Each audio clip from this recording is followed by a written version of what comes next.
Krismasy zay mino azy de anana fiaina namandrakizay.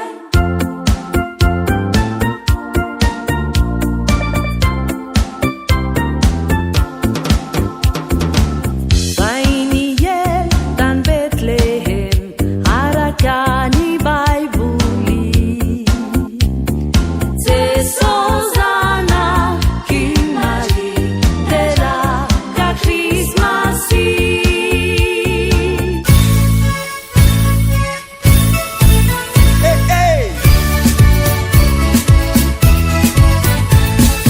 Andro tsara sady tena sotoko, andro nino ely mampitana ny fo, feony anjely sy ny zazakely zao manakoako sy mamiratra toko.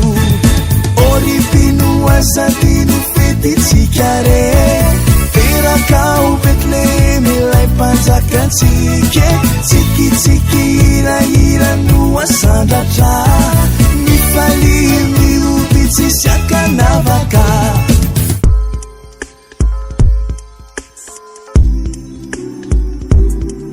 Fahiny ndray andro izay nisy feonanjely marobe, nihira hoe nilaza hoe tonga ny Mesia mifaly.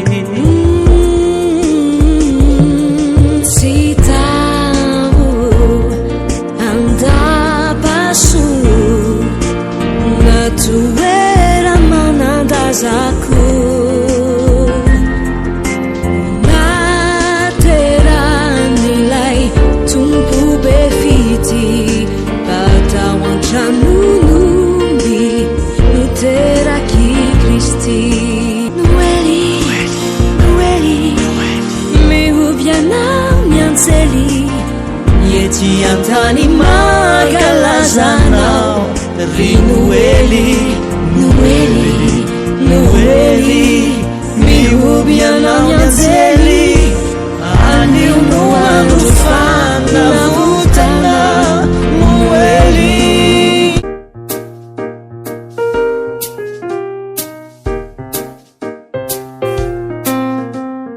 Zay nihirany anjely zay niredona tokony indutungi Manueli zaza masina sisu vuninahitra uanadriamanitra aminiavo.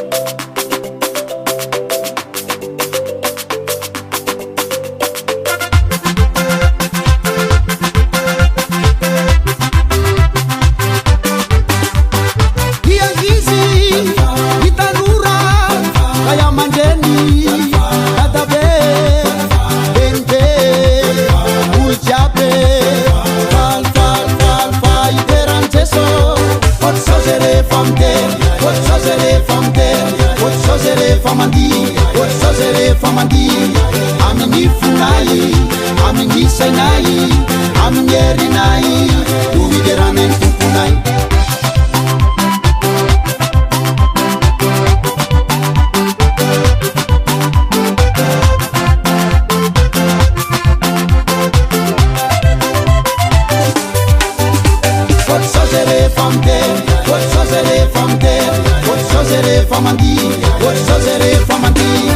Amini funai, amini senai, amini erinai, uvideranen tupunai. Tungani Krismasy ry malagasy, sao tontolo izao